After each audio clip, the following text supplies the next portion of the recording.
তোমরা কেউ কি রিক্সায় ওঠার আগে রিক্সা ভাড়া জিজ্ঞেস করে তারপর শেষে তর্কে হেরে যাও? আমি সেদিন বের হয়েছিলাম, খুব ইম্পর্টেন্ট কাজ আমার।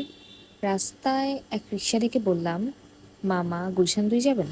মামা আমাকে শান্তভাবেই বললেন, যাব মামা, 150 টাকা। আই ওয়াজ লাইক, ওয়েট, এত কাছে আপনি 150 টাকা বলছেন? মামা বললেন, জ্যাম আছে মা, রাস্তা খারাপ, গরম বেশি। দেন আমি ফুল কনফিডেন্সে বললাম, মামা 100 টাকা দিব ফাইনাল। মামা একটু হেসেই বললেন, আচ্ছা ওঠেন।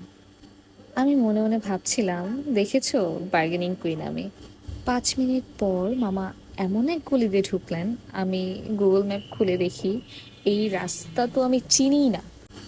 আমি বললাম, মামা এইদিকে কেন? মামা শান্ত গলায় বললেন যে এটা শর্টকাট মামা।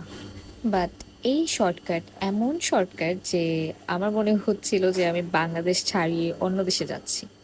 বাট শেষে গিয়ে দেখি যে আমাকে ঠিক জায়গায় নামালেন উনি। তারপর আমি রিক্সা থেকে নেমে মামাকে রিক্সা ভাড়াটা দিলাম। মামা টাকা নিয়ে বললেন, মামা 100 টাকা বলেছিলেন কিন্তু রাস্তা ঘুরে আসলাম তো, 20 টাকা বাড়াবেন না? আমি তো হতবাক, বললাম, মামা আমি তো বার্গেন করে উঠেছি। মামা আমার কোনো কথাতেই রাজি না, সে আমাকে ইমোশনালি ব্ল্যাকমেল করছিল কাইন্ড অফ। শেষে কি হলো জানেন? 120 দিয়ে নামলাম আর মনে মনে ভাবলাম, রিক্সাওয়ালা মামা equals to MBA in physiology.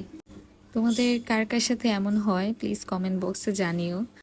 আর রিক্সাওয়ালা মামাদের সাথে তোমাদের কি কি কাহিনী হয় প্লিজ আমাকে কমেন্ট বক্সে শেয়ার করো তোমরা। আর আমার ভিডিওটি ভালো লেগে থাকলে একটা লাইক করে দিও। আর আমার লাইফের এরকম উল্টাপাল্টা কাহিনী শোনার জন্য পাশেই থাকুন। টাটা।